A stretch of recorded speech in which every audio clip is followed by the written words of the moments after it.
The Merry Pranksters, Chapter 14, Episode 1. The sound of Fuki's Still Fly ringtone woke me from a paralyzing night terror I was painfully aware I was having. My eyes blinked open one at a time, and I found myself staring into the golden eye of the great African lion there on the cold living room floor. Here it is, Sunday morning, and the embers from last night's fire still burn like a colorless boxcar grinding down a cold, rusty track. Peeling myself delicately from up off the tiled floor, I go in search of my wailing phone and a leftover drink.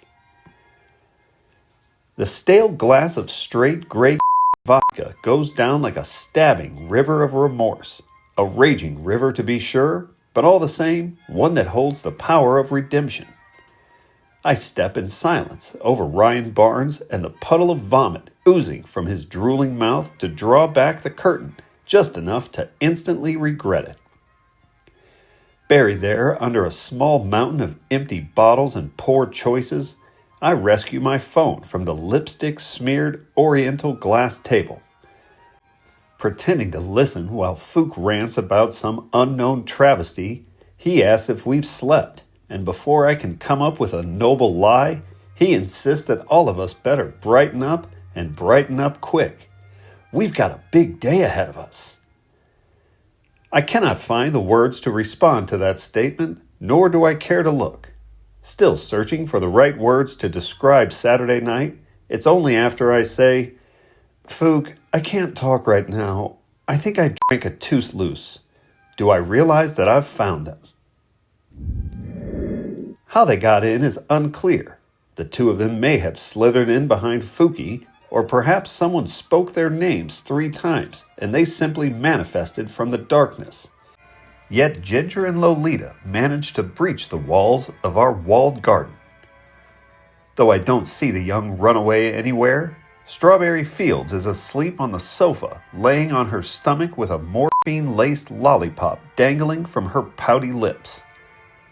She's wearing a familiar black satin bra with mismatched panties, and while I'm listening to Fuki's static voice shouting at me about fancy hotels and expensive oriental reservations, my curious eye continues stealing glances at the line just below the lace fringes, where Ginger's thigh meets the crease of her snow-white ass cheek. No, no more, I tell myself. Not one more time. A vague memory comes into focus of Armante and I laughing uncontrollably at a ferocious catfight between Lolita and Ginger. How or why Fuki got involved was never made clear, but we mocked him ferociously for it. Now he's telling me he'll be over in an hour like a threat, then pauses to lecture me on the importance of being idle while I scribe the final line. Limo, 2 o'clock, the Grand Hall Lounge of Union Station. Suit up. The bitter smell of urine is the second worst thing that hits me when I enter my bedroom.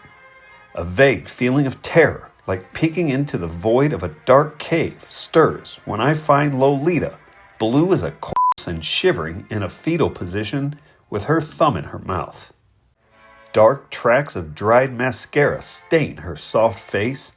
A torn Poison t-shirt hangs loosely from her shoulder, exposing the shadow of a stretched-out Hello Kitty training bra, while a matching pair of panties are shoved deep into her mouth like a gag.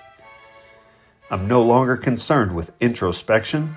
Right now, I just need to know the facts, the who, the what, and when she wakes, the muffled sound of her screams cause me to quietly shut the door behind me. Kicking and squirming around on my silk Lord & Taylor bed sheets, whether she's expressing relief or an existential dread is impossible to gauge. I reach for her, offering to remove the gag from her mouth, but only if she agrees not to scream, and she collapses into a deadened sob. Stroking her dark, knotty hair, I shush her and whisper, "Shh, there's more that frightens us than harms us." A strange darkness falls until I find myself wiping a dense fog from the unlit bathroom mirror. Though I'm squinting desperately, the reflection of nothing but a black, eternal nihilism drops me to my knees. There, grasping hopelessly into an unforgiving vacuum, the dull glow of a blue 30 microgram fentanyl tablet from behind the porcelain toilet winks at me with a gleaming eye. I pause, allowing for a moment of hesitation to pass, while I remember a silly little vow I promised myself back when I thought I was running out of pills. The next thing I know, I'm floating high above the sky, entering the sunlit living room on a chariot of fire. The dazzling prism from the Baccarat Harcourt crystal ashtray gleams atop the No Gucci coffee table without a single cigarette ash blemishing the glass, while the sound of ska music fills the open room. Ginger and Fook giggle like schoolgirls, exchanging lines to Sublime's I Saw Red into the tips of their pool cues. Over at the bar, sipping a Heineken from a swiveling bar stool, Hank is sporting a bone-colored button-down with thin black suspenders and a long chain wallet. He's talking to Dickie, whose sterling silver Michael Kors belt buckle adds a casual outlaw touch to a charcoal gray Bill Blast three-piece suit. The dapper pair of gents wave me over and hand me a bottle without breaking their conversation. Rolling his eyes at Hank, Dickie dryly tells him, "No, man, I didn't know the CIA coined the phrase conspiracy theory to marginalize JFK skeptics." From behind his dark glasses, Hank nods over towards Fookie to say, "Speaking of things I don't believe are true, I guess Fook had a change of heart about the Rolling Stone interview after all. I wonder what he's got up his sleeve." When the duet finishes, Ginger jumps up to give Fook a full-body bear hug. Holding tightly to her black flag beanie as he spins her around gaily, the pair look like goth royalty. Her dark lipstick and matching black tank top make no attempt at hiding the tribal spiderweb crawling up her pale neck like a fully initiated chola from some Mexican gang. As Cinnabon slides down Fookie's black fleece tracksuit, they both look at me as if to gauge a reaction. Their smiles resolve, however, when they realize I wasn't looking at them, but just past them, towards the silhouette of the young Lolita, posing in the entryway. The breaking news banner flashing along the bottom of the television screen steals my eye away from the spectacle.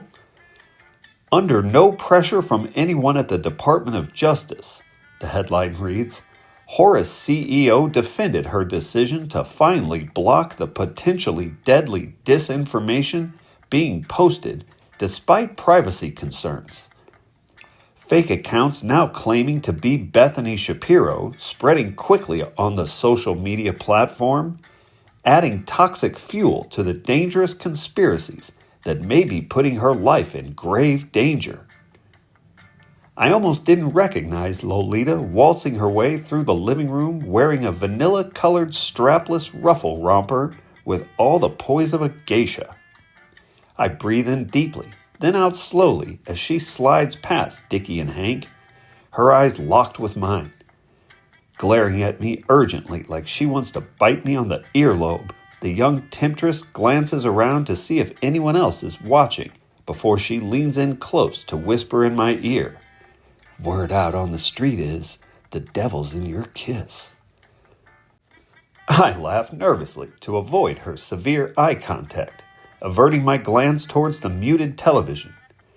Right-wing extremists online are pouncing without any verification, it decries, and Ben Gaffild has had enough. He's sorry that he's not sorry, but he's remained silent for far too long.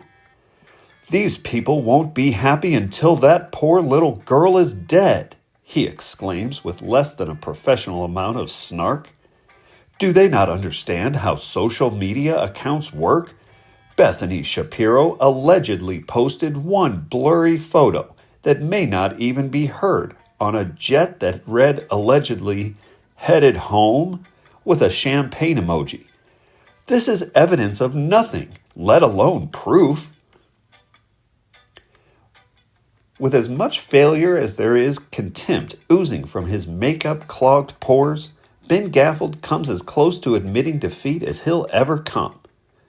While some real leaders of Congress are calling for strict regulations on this international terrorism site known as Horus, it seems others are perfectly happy people. How many young people of marginalized communities have to be abducted by evil hate groups like the merry pranksters supporting rebellion? Blood is on your hands, Mr. President. Once the white Escalade limousine has merged onto Highway 70, Fook lowers the dividing window to the front seat. Over the pulsating techno music, he calls the driver Smitty and asks him how to change the music, and Smitty tips his chauffeur's cap and nods as if to say, "All right, pal, I got you." I request some old school Spice One, but after neither one of them can figure out the stereo, Fook slumps down into the leather seat to the thumping climax to Rave the Planet and changes the subject. He starts by offering some vague details about the interview, but it doesn't take long before he subtly works in Blackout Records and how they helped put this thing together. That's when Hank's eyes began to roll. They continued rolling, and it wasn't until Fook mentioned some badass Asian cat who made the Hilton reservations for the label that Hank's eyes shot toward my direction. Pumping a few squirts of J&B into a glass and handing it to Armante, Dickie tells him that he digs his hat, and then adds that the feather is a nice touch, before passing Hank and I a drink. The two of us thank him, but exchange a nervous glance as Dickie raises a toast to this day's potential.